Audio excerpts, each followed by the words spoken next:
Wow, what a climate. Man, Yes?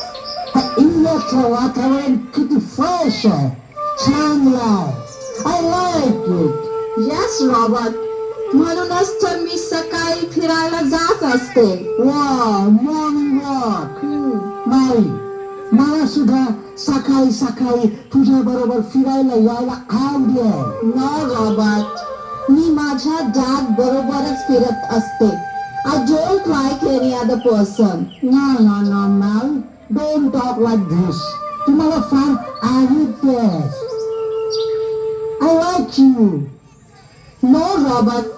हे असलं बोलणं तुझ्यासारख्याला शोभत नाही. I don't like it. But now I love you. No, I don't like this. No, Mary, please don't go away. Wait, Mary, please.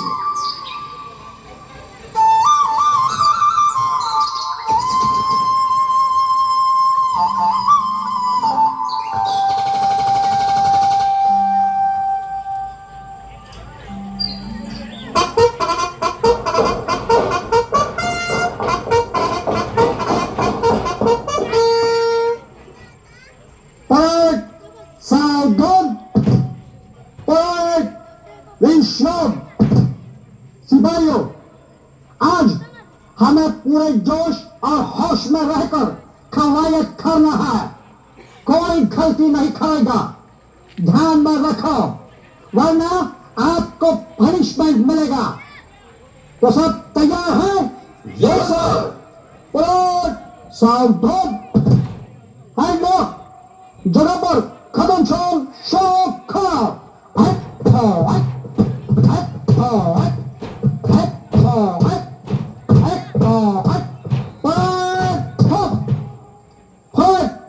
दाने चलेगा, दाने मत.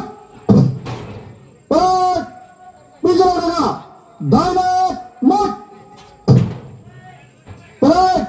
आगे बढ़ेगा, पीछे मत. जनाबा 1 से 10 तक ऊंचा काउंटिंग. दौड़ के कदम चलो कर. 1 2 2 2 3 2 4 2 5 2 6 2 7 2 8 2 2 2 10 2 खाली 1 2 स्टॉप. Okay, good. शाबाश, व्हेरी गुड. सोल्जर्स, आता प्रत्यक्ष युद्धभूमीवरती शत्रूवर अटॅक कसा करायचा याचा सराव करूया. Yes sir. Let's go. चलो तर मग. इथं एक खंदक आहे असं समजा. Just imagine. आणि त्या खंदकात तुमचा शत्रू आहे. या खंदकावरून पलीकडे होडी मारून तुम्हाला शत्रूवर अटॅक करायचा आहे. Let's go. तुम्ही ते प्रॅक्टिकली कसे करणार हे मला करून दाखवा. आज फक्त तुम्हा तिघांची परीक्षा आहे. बाकीचे आप आपल्या ड्युटीवर निघून जा. Yes sir.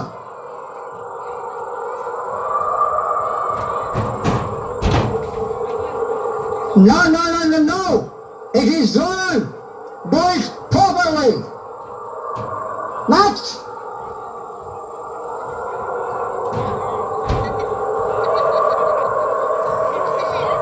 No, very bad.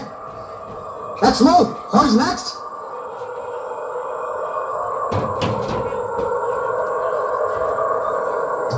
Wow, very nice. No. हे असं चालायचं नाही. तू जर शत्रूच्या गोठ्यात बेफामपणे इतका आत गेलास तर तर तू ठार माला जाशील सच्चू. मग मला काय करायला पाहिजे? बघ ते सांगते. आता मी जे पाहिलं ते लष्करी शिस्तीला धरून नाही. त्याबद्दल तुला शिक्षा होणारच आणि तुला ती भोगावीच लागेल.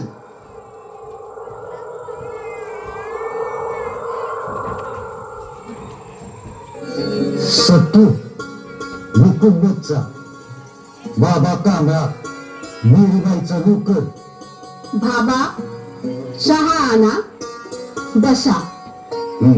तुम्ही अगदी मन मोकळेपणाने बसा. कसलीच शंका मनात ठेवू नका. सत्तू ते राहू द्या. कालच मी माझ्या डॅडची तशी परवानगी घेतलीये.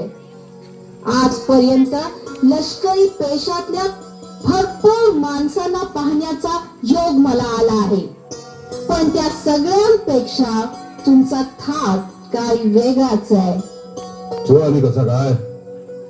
माझे डॅड तुमच्या देहावर आणि तुमच्या धाडसी स्वभावावर खुश आहेत आणि मी सुद्धा तुमच्या या स्वभावामुळेच तुमच्या मोहात पडली आहे.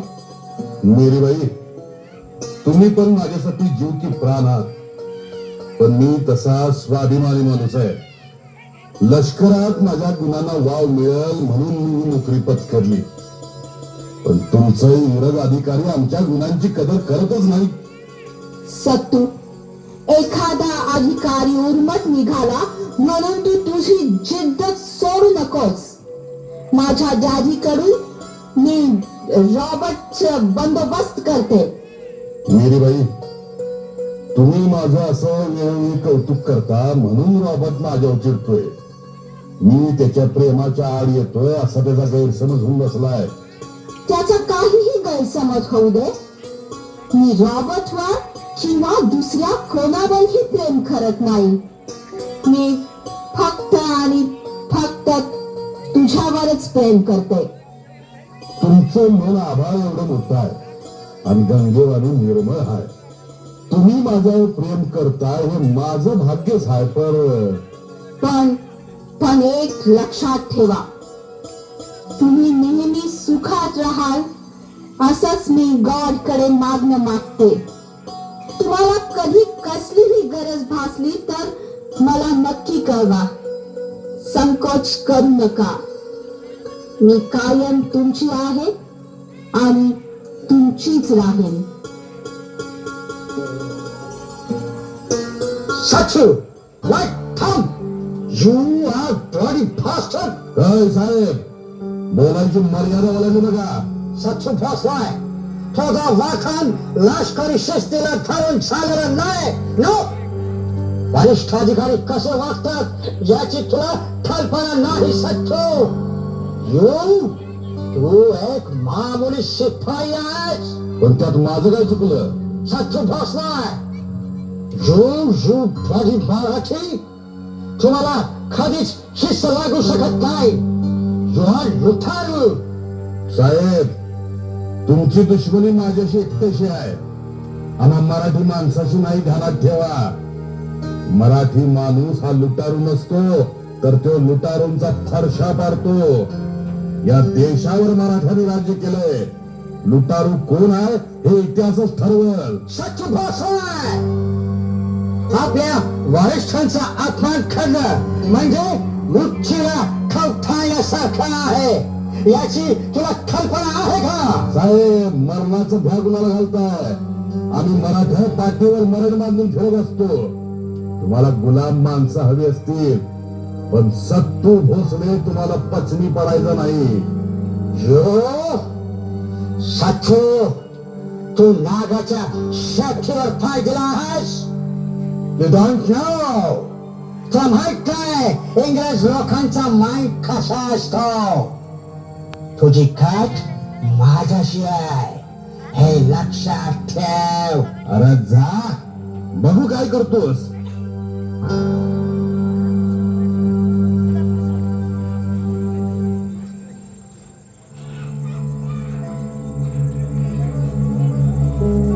सत्तू, गोऱ्या साहेबाला वारणे पावसाचं पाणी झकास पाजलं सा दानगा झपाटा हाय राव तुमचा. मोरूबाई सुद्धा हे ऐकून खुश होतील. बाबा स्वतःला सावरलं मी, नाहीतर त्याला हितच तोडवून मारला असता. पर मनाला एक बोचणी लागल्या. पोचणी लागल्या असं काय होतं? बाबा ही गोरे साहेब राजकर्ते आहेत, त्यांच्या हातात हत्यार आहेत. त्यांच्या हत्याराला मी भीक घालत नाही, पण ती पावलो पावली आपला अपमान करणार हे आपल्याला सहन नाही व्हायचं. आपल्या हातानं काहीतरी विपरीत घडण्यापेक्षा आता मी एक ठाम निर्णय घेतलाय. निर्णय घेतला तो आणि कसला रे? मी जाईन माझ्या गावाला कुंभोजला, तिथं कष्ट करीन. एक आई जगवणं मला लय अवघड नाही. लाथ मारीन, तिथं पाणी काढीन. मी नरबच्चा हाय. म्हणजे काय सत्तू? आजच ह्या नोकरीचा राजीनामा देतो यांच्या. अरे पण मीरूला माझा नमस्कार सांगा. इंग्रज साहेबाची पोरगी असून तिनं आजपर्यंत मला लय जीव लावला. सत्तू तिला म्हणाव काळजावर दगड ठेवून सत्तून ह्यो निर्णय घेतलाय. वेळ आली तर पुण्यांना भेटू. अरे पण सत्तू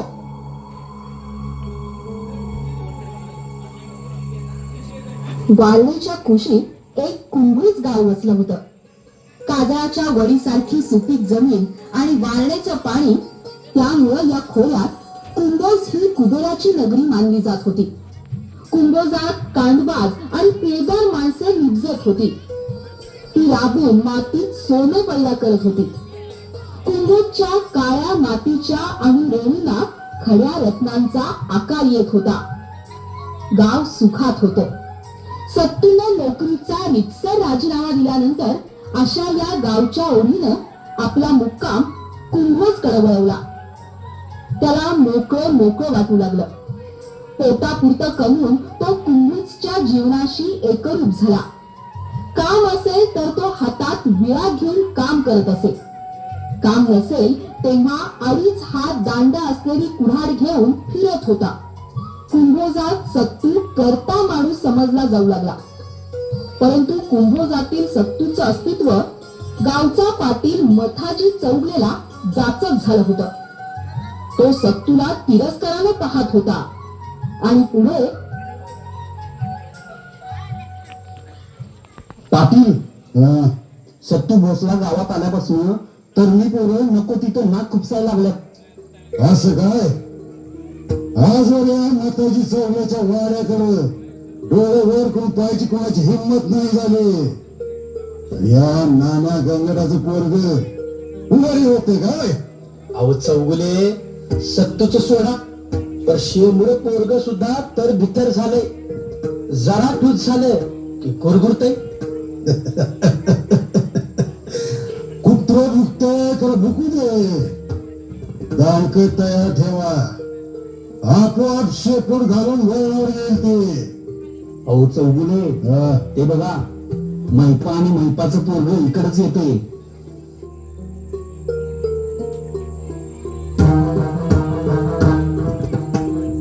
काय रे मैप्या, काय पाहिजे तुला? काय नाही पाटील, द्या कागद द्या मी तेवढा. अहो माझ्या पोराबायांची पोटाची खळगी भरण्यासाठी तेवढंच कुंभ आहे माझ्याकडे. कागद द्या की पाटील तेवढा. तुला 15 दिवसापूर्वी सांगितलं होतं की रे पैसे घेऊन ये आणि कागद घेऊन जा म्हणून.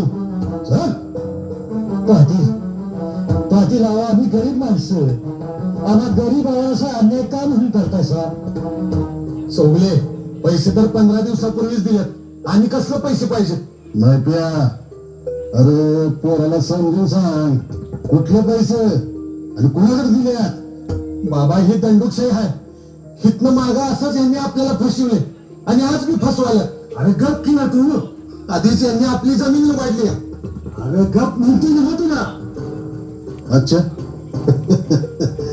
म्हणजे तुला बोली भाषा समजत नाही, तुला वेगळ्या भाषेत सांगावं लागेल. तुला दाखवा लागणार या मथाची चौगल्याचा हिंगा काय हाय तू. पाटील चंदो, हा ए सोडा मला.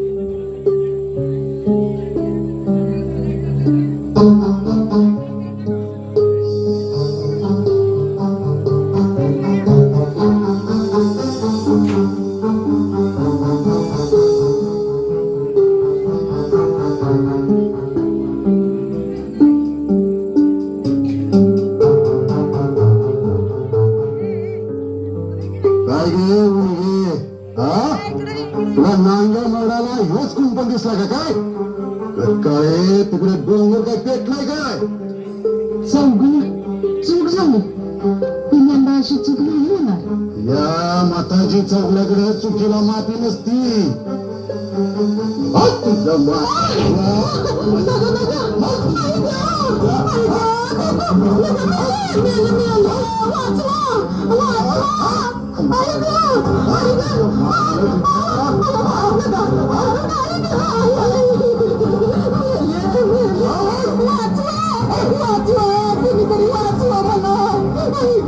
माझी माय म्हणे नाही या गावाच्या मताची पुढे बोलायची कमी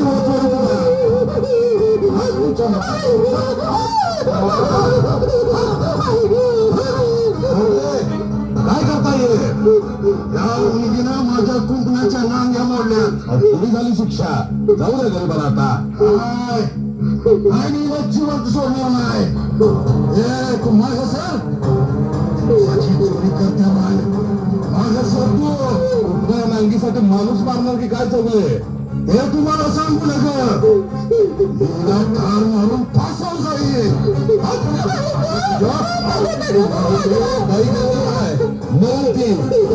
चला सोडा तिला सत्या कब गुमान मागायचा मारू नका माझ्या पोटात बाळ मला मारू नका मी परत तुमच्या कपड्याला हात लावणार नाही मला सोडा एवढ्या पावटी सोडा मी पाया पडतो तुमच्या पगार पसरते मला माफ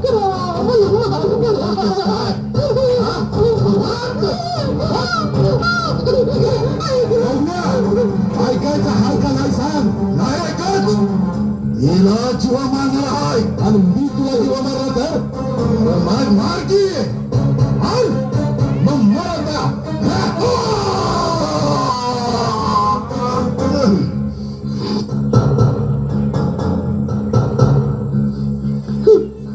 दादा माझ्यासाठी आणि माझ्या पोटातल्या बाळासाठी तुम्ही चौगल्याचा खून केला तो आम्हा मायने करायला तुम्ही वाचवलं तुमच्या उपकाराची फेड मी कशी करेन ये बाबाई मी माझं कर्तव्यच केलं गोर गरीबावर अन्याय झाला का माझ्या तळपायाची आग मस्तकात जाते आणि मग मी स्वतःला नाही चालू शकत मी गरीब आहे तुमचे उपकार कसे विसरू माझं पदर बसून एवढंच मागणं आहे की तुमच्या आईची सेवा करायची मला परवानगी द्या या भोसल्यांच्या दारातली जीव सोडून तेवढाच हक्क द्या मला दुसरं काय नाही लागलं मला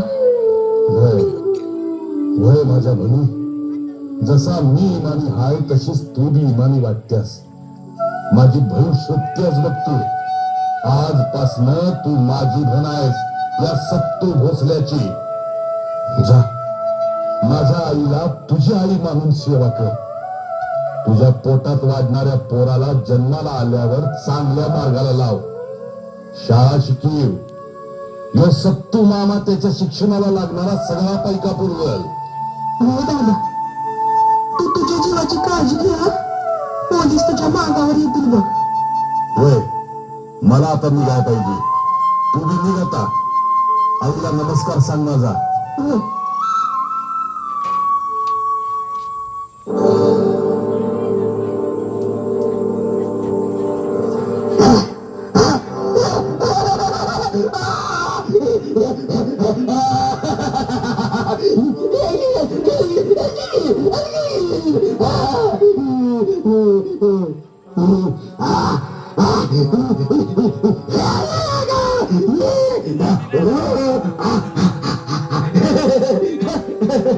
रघुंगा माझ्या हातनं बघ चौगल्याचा खून झाला एका गरीब बाईवर अन्याय होताना मला नाही बघावलं आणि कायमचं सपवलं मी त्याला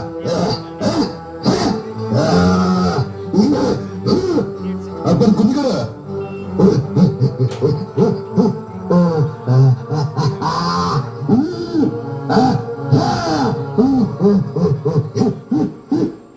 असं म्हणतोस सांग तर मग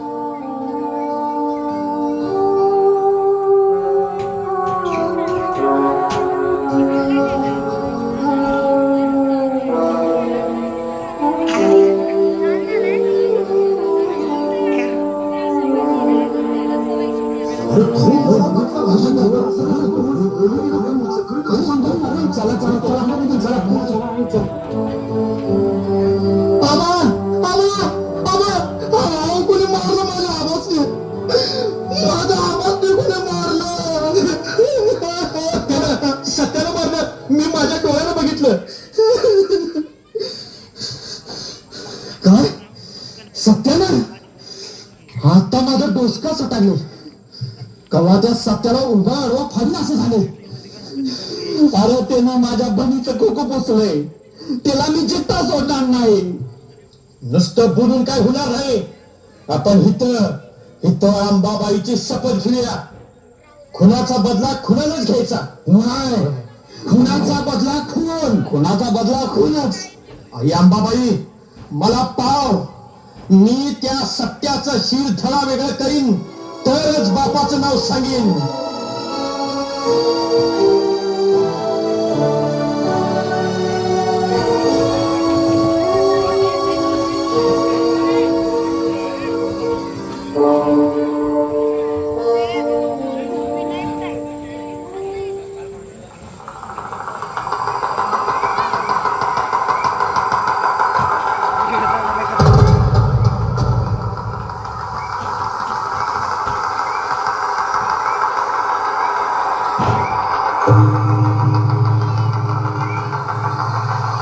आकाराम, बाबुराव, चिलाजी, गोंडा, मयू, पांडू, अरे कुठं आहे ससंगी? या लवकर या. हा अरे गुंगा, तुला बोलता येतं? वय सत्तू, अरे मी खाली मग का आणि वर बोल काय? अरे काय टिकटिक म्हणतेस? हा गुंगा, हे कोण पाहुणा अंगास? हा चांगला साहेबावाने दिसतोय की. अरे दात काय करताय? ह्यो माझा मित्र आहे कुंभोजचा सत्तू भोसले. ह्यो आजपासून आसऱ्याला आलाय तुमच्याकडे. हा सेनाने काय केलं? अरे पोटुशी बाजूला वाचवण्यासाठी याने उद्दाम झालेल्या मथाजी चौघड्याला सपिवलाय. वारणेच्या कुशीत मथाजीच्या रक्ताचा पाठ वाहताना मी बघितलाय. योच त्यो वारणेचा धान्यवाद सत्तू भोसले. काय सांगतोस गुंगा? अहो खरं तेच सांगतोय आम्ही. या सत्तूला हलक्यात घेऊ नका तुम्ही त्याला जवळ करा. तो स्वतःच्या जीवापरीच तुमच्या जीवाला जपतोय. काय रे सत्तू? हा बोल की काहीतरी. होय गुंगा, पर ही माणसं कोण आहेत? अरे ही सारी माझीच आहेत. तुझ्यासारखीच वाट चुकल्यात बघ. ह्यो आकाराम, ह्यो काळ्या, ह्यो मिरग्या, ह्यो पंढरीमाऊ, ह्यो रावबा, ह्यो मळू, ही सारी जीवाला जीव आणि हाताला हात देणारी आहेत ती. अंगात 12 रेड्याचं डोळ आहे आणि मनात जगायची तळमळ आहे. अरे गुंगा, याचा काय उपयोग आहे का? नुसता सगळा उपयोग? अरे बघ डोळ्यात मोठी का तुझ्या? हाय का नाही पानासारखा तगडा? अरे नुसता तगडा म्हणून काय उपयोग? असं सत्य घे बंदूक.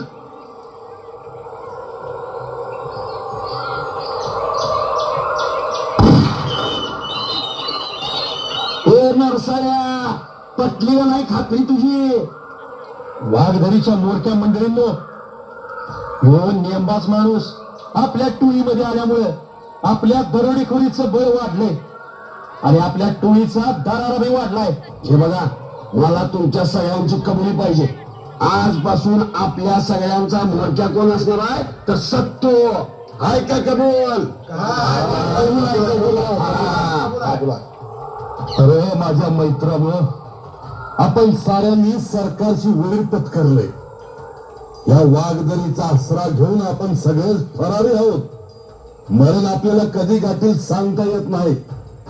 मरणाला न घाबरता मरता मरता काहीतरी आगळं वेगळं करूनच मरायचं असा निश्चय करूया. अरे आपण खुशाल दरोडे घालूया, पण कुणावर? आपल्या आईला गुलामगिरीत डांबणाऱ्या साहेबावर, साहेबाला सामील असणाऱ्या चमच्यांवर. अरे कुठूनच जर शेत खात असेल तर आया बहिणींचा तळतळाट ऐकायचं कोणी? अरे चांगल्या कामाचा गोवर्धन 1000 हाताने उचलायला लागतो. आया बहिणींच्या भरून उठणाऱ्यासनी धडा शिकूया. धनदानग्यांचं धन लुटून गोरगरिबांना वाटूया. हाय का मान्य तुम्हाला हे?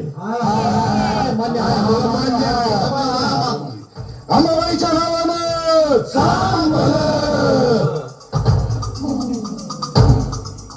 सरदार, त्यांना आम्ही इनामदारला आमची किंमत नाही. कार काय झालं?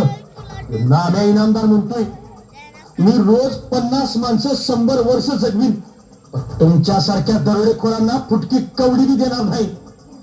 काय करायचं असेल ते करा. असं बर, म्हणजे कुत्र गुरगुरायला लागलंय तर त्याचा आजच्या आज निकाल लावायचा. नाम्या इनामदाराची सगळी तिजोरी लुटूया, धान्याचं गोदाम लुटून गरीबासनी वाटूया. तोंडावरच दिवाळी आल्या, गरीबाची दिवाळी आनंदाची करूया. वय बराबर बोललायसा. चला तर मग, काढा हातावर अंबाबाईच्या नावानं.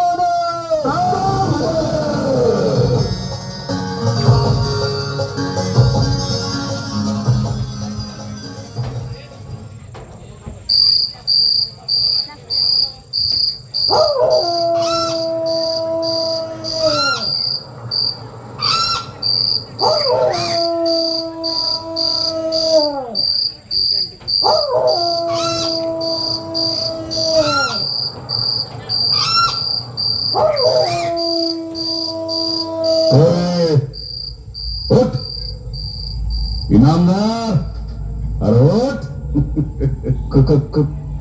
कोण कोण तू? कोण? ये बघ, कोण ओळख? कोण? सत्तू? होय, सत्तू भोसला. इनामदारा, कुठं आहे तुझी ते अपार दौलत? सोनं नाणं आणि पैकार का? कुठं आहे? म्हणजे तुझं काय म्हणणं आहे? म्हणणं तिजोरीच्या किल्ल्या, आणि नाही दिला तर तिजोरीत साप. आणि ही सुद्धा गुमान तिजोरीच्या किल्ल्या दे. किल्ल्या कुठं आहेत? कुठं आहेत किल्ल्या?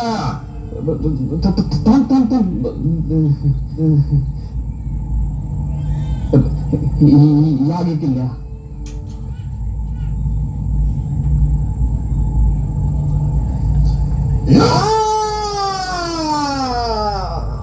अकाराम, अरे काय केलंस हे?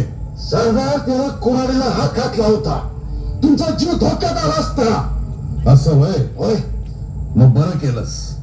चला ना, याची सगळी धनदौलत लुटा, धान्याची पोती बी घ्या, आणि ह्यो सगळा लुटीचा माल माझ्या गोर गरीब आया बहिणींच्या दारात पोचला पाहिजे. चला ना लवकर.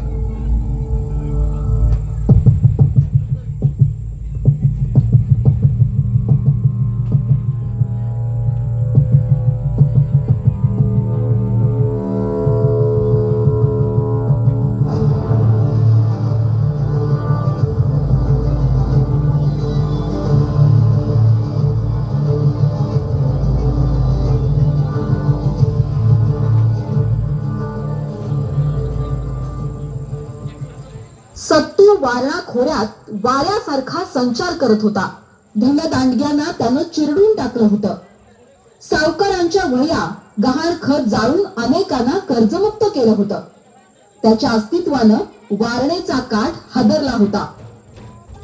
हुंड्यापायी नवऱ्यानं टाकलेल्या मुलींना पुन्हा नांदवायला सत्तूनं नवऱ्यांना भाग पाडलं होतं. अनेक मुलींचे संसार सावरले होते. सर्व मुली सत्तूला पाठचा भाऊ मानत होत्या. लोक तर सत्तूला फिरतं सरकार म्हणत होते. सत्तू लोकांची गारहाणी काळजीपूर्वक ऐकून घेत होता आणि निवारण करत होता. अशाच एका तक्रारीचं निवारण करण्यासाठी सत्तू बहादूरवाडीत आला आणि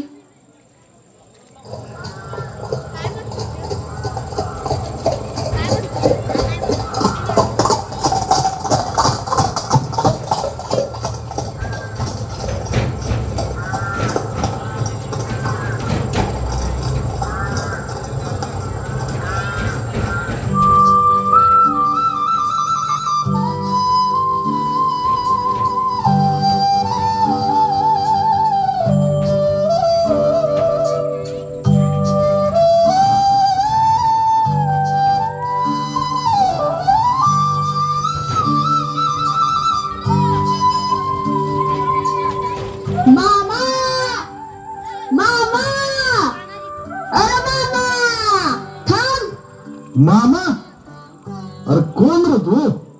मी राजा, सई माझी आई. अरे गुलामा अरे केवढा मोठा झालास रे आणि इतकी दिवस कुठे होतास? सातारला मावशीकडं असतो या शाळा शिकायला. हा मग इकडे कुठं आलायस? आलो या सुट्टीला पाहुण्याकडं. बर मामा हा. तू येणार ही बातमी माझीला समजली या. मग समजू नका तुझ्या जीवाला धोका हाय, तू माग जा.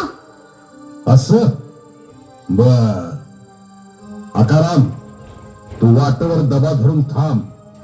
मी पांडूला भेटतो आणि लगेच येतो. सरदार हे बहादूरवाडी दादा पाटलाचं गाव आहे. मग तिथं दगा होण्याचा संभव आहे. अकाराम उगीच काळजी करू नका. दादा पाटील मुलकाचा भेत्रा आहे. मी उद्या पांडूची भेट घेऊन येतो. तू घोडी घेऊन इथंच थांब. लय दिवस झालं माझ्या दोस्ताची भेट झाली नाही रे. चल अनुम्या.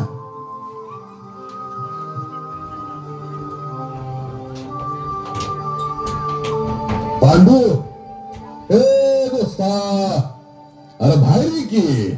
दादा हा अरे पांडू कसा आहेस दोस्ता? लई दिवसानं भेट झाली हो तुझी. हा दादा बसा पान खावा आधी. पांडू पांडू नगर मला घाई आहे. अहो दादा लई दिवसानं आलायसा बसा. चला लवकर.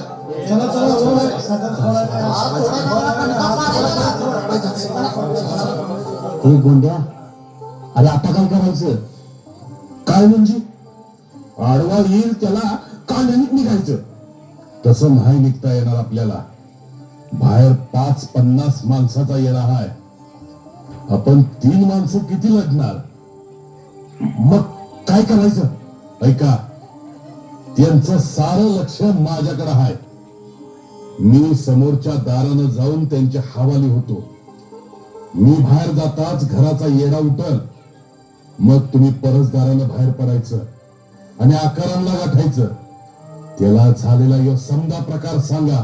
गोंदा जी तू वाटेगावला जाऊन फकीरा मांगाला खबर दे आणि सांग सत्तू अडचणीत आहे, तू मदत कर.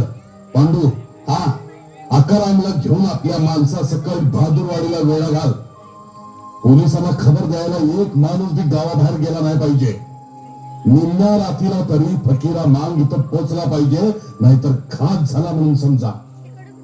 जावा आता भेटू जगलो तर. हा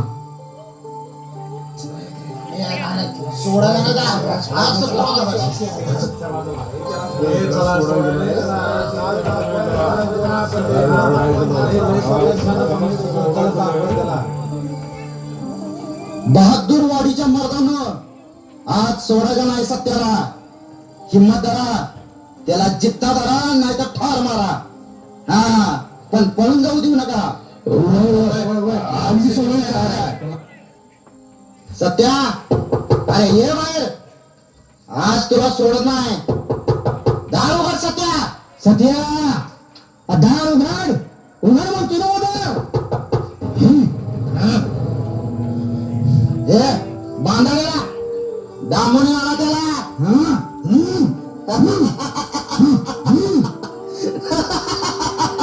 बहादूरवाडीकरांनो, ज्या वाघाला पकडण्यासाठी गोऱ्या साहेबानं जंग पछाडलं, त्या वाघालाच तुम्ही पकडलंय. घ्या घ्या आनंद घ्या त्याचा. मी तुमच्या स्वाधीन झालोय. मामा शेवटी वाघ सापडलाच. आता सरकारचं 5,000चं बक्षीस पण आपल्याला मिळणार आणि आबाच्या खुनाचा सूड घेतल्याचा आनंद पण मिळणार. माझी तर त्याला आता लवकरच तालुक्याला गुदळून मोकळं व्हावं असं म्हणतोया. कारण सत्याला पकडून तू पदरात घेतलाय असं वाटायला लागलं मला. काय काळजी करू नका मामा. अहो मी तालुक्याला माझा माणूस पाठवलाय. तांबड फुटाच्या आत फौजदार गावात येईल आणि सत्याला पण घेऊन जाईल. उमाजी तसं झालं तर बरंच होईल.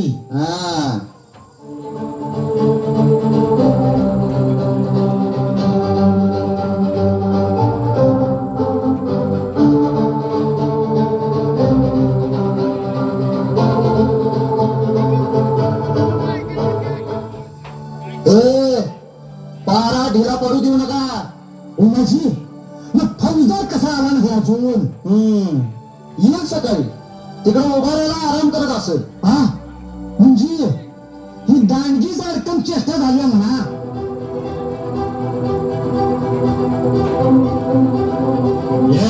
दिसेल तेव्हा सोडायला नाही. सत्तूच्या जीवावर बेतलाय. खाली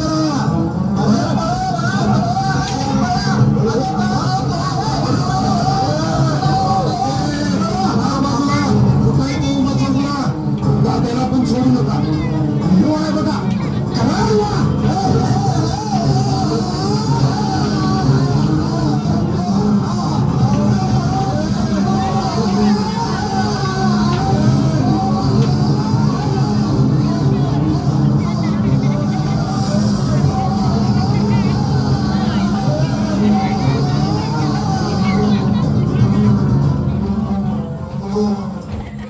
नाईक, तुम्ही आलासा म्हणून हे सत्तू भोसला वाचला. भोसले, अहो दगडाला दगडाची गरज असते. मी तर माणूस आहे. तुम्ही माझ्या शिरावर उपकारांचा डोंगर रचलाय. सारा वाळला खोरा तुम्हाला दुवा देईल नाईक. तुमच्या उपकारांची परतफेड करूनच ह्यो सत्तू मरणार हे विसरू नका. माझ्या नशिबानं तुझ्यासारखा भाव मिळाला रे मला.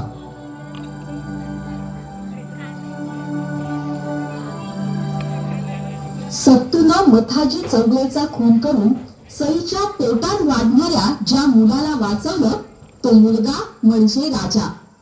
राजानं वकील व्हावं आणि सत्तूची बाजू कोर्टात मांडावी अशी सईची इच्छा होती. पण झालं वेगळंच. राजा वकील होण्याऐवजी फौजदार झाला. इंग्रजांचा पायी झाला. त्यानं ख्रिस्ती धर्म स्वीकारला. राजाचा तो डॅलियन झाला आणि त्यानं इंग्रजांच्या सांगण्यावरून सत्तूला जिवंत पकडण्याचा किंवा ठार मारण्याचा विडा उचलला. एक दिवस राजा आपल्या आईला भेटायला आला आणि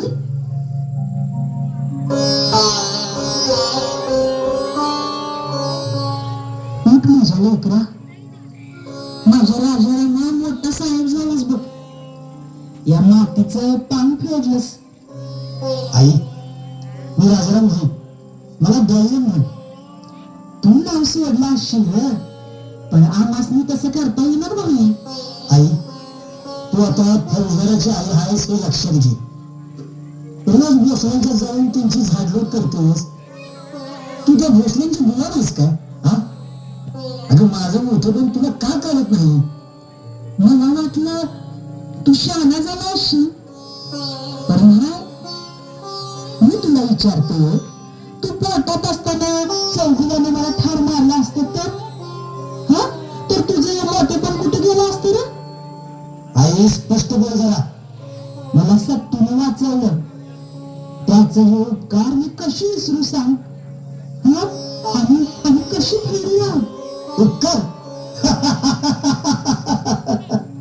अगं, एखाद्याचा खून करून उपकार करायची ही कसली रीत असते ग? हा, पण सत्तूला खून करून आपल्या 2 जीव वाचवलं त्याचं काय?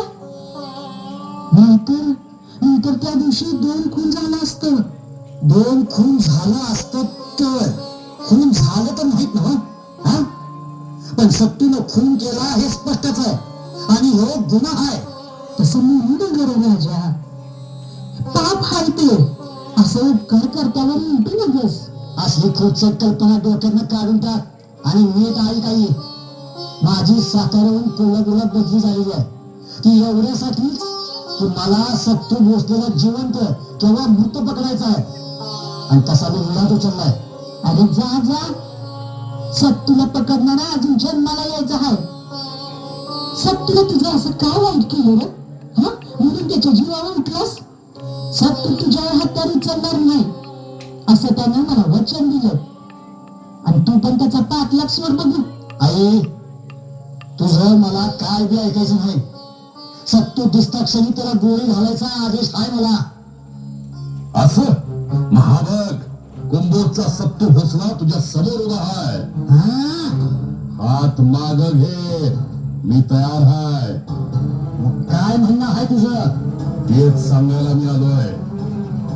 सई, आठवतंय तुला अगं ह्यो एवढाच होता तेव्हा मला वाचवायसाठी मामा मामा म्हणून वरडायचा, आणि आज आपल्या आईला मायेच्या माणसासनी कसा विसरलास र?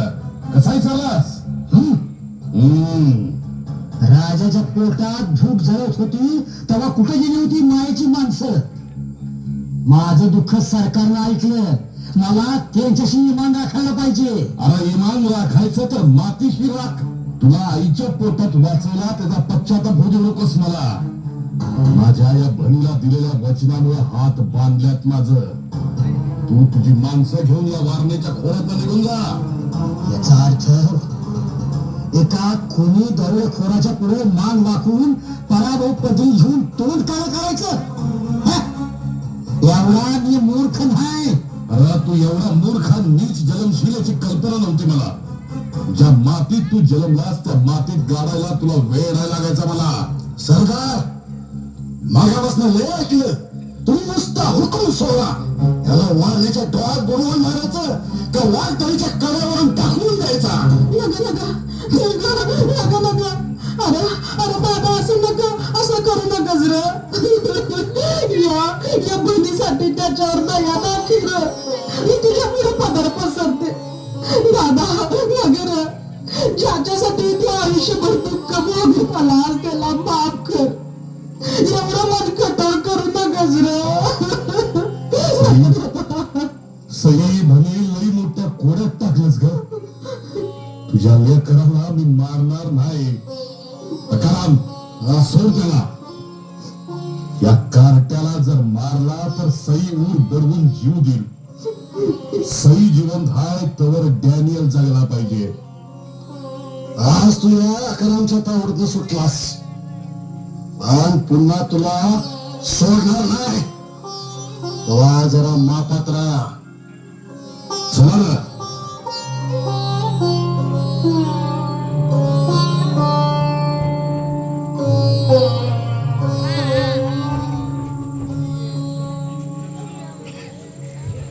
डॅनियल साहेब कोल्हापूरला निमित्तपणे निघून गेला, पण त्यानं जाताना मनाशी खुणगाठ बांधली की ज्याचं वारणा खोरं पालन करताय, तिथल्या डोंगर दर्या ज्याला साथ देतात आणि जनता त्याच्या पाठीशी आहे, त्याला पकडणं सोपं नाही. त्यासाठी अनुभवी माणसाची फौज पाठीशी असली पाहिजे. त्याचा ठाव ठिकाणा याची पुरेशी कल्पना असली पाहिजे. असा विचार करून त्यांनी तशी तयारी सुरू केली आणि सक्तीचं वास्तव्य असलेल्या वागदऱ्यास वेढा घालण्याचा प्लॅन तयार केला. आणि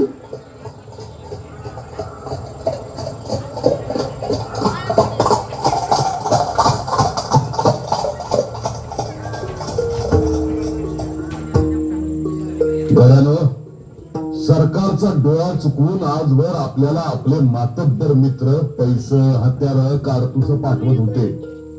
गावा शेजारी मुक्काम पडला तर गावकरी गुपचूप जेवण पोच करत होती. होय, त्यांच्या जीवावरच आजपात्र आपण सरकारला नमिवलंय. अरे पण ते कुणामुळे माहितीये का? आपला दुश्मन असलेल्या गोऱ्या साहेबाची पोरगी मीरीबाईमुळं. तिचं आपल्यावर लई उपकार आहेत. राकाराम इंग्रजी बनावटीची पिस्तूल आणि कारतूस तिनं गुपचूप बाबा कांबळ्याकडनं आपल्याला पुरवल्यात. बाबा कांबळ्याकडून मेघीबाई आपल्याला कारतूस पुरवती याचा संशय डॅनियलला आलाय, म्हणून त्यानं बाबा कांबळ्या आणि मेघीवर पाळत ठेवल्या. मग आपल्याला कारतुसांचा पुरवठा कसा होणार? मागच्या वेळेला मेघीबाईनं आपल्या मर्जीतल्या माणसापासून कारतूस पाठवली, तेव्हाच निरोप दिला होता की इथनं पुढे कारतूस पाठवायला जमणार नाही. लक्षात ठेवा, आपल्याला हाय ह्या दारुगोळ्यावरच लढा द्यायचा हाय आता. दादा, दादा, घात झाला, घात झाला. का रे पंढरी, काय झालं? दादा, आपल्या वाघजणीला पोलिसांचा येणा पडलाय. काय सांगतोस? अकराम, तू आणि मळू दोन घोडी सोडा आणि येण्याचा अंदाज घ्या. बाहेर पडायची वाट पण बघा. चला, आणि बघताय काय, काढा हत्यार आणि शत्रूवर तुटून पडा. चला, मारा करा.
गळ्यात हार पडतील. दुनिया नाचल तुला डोक्यावर घेऊन. अरे मला मार पण माझ्या सक्तीला जिद्द ठेव. अरे आण हार तुला माझी. राजा मी गोळीबार थांबवलाय. अरे आईचा आक्रोश बघून आभाळ बी ओढायला लागले बघ.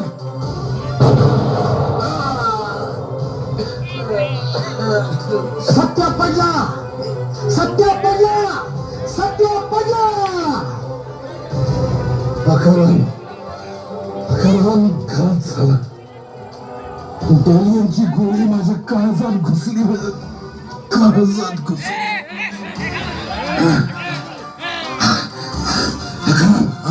मला मागच्या बाजूला कुंभ द्या.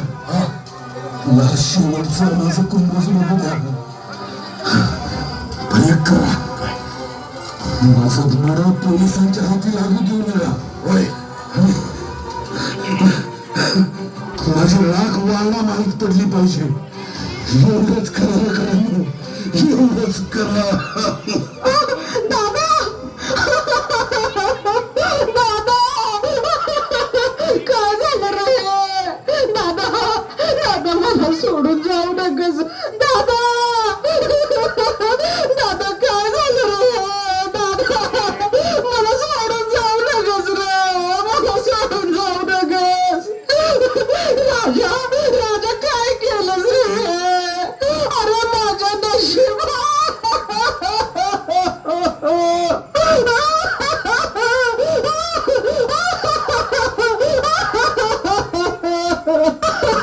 दादा दादा मला सोडून जाऊ नकस रे.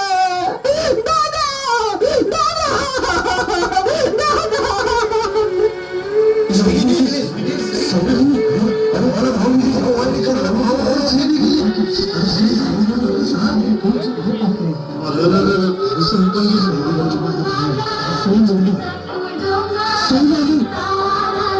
भावाला भाऊबीजेची ओवाळणी घालायला भावाबरोबर सई पण गेली.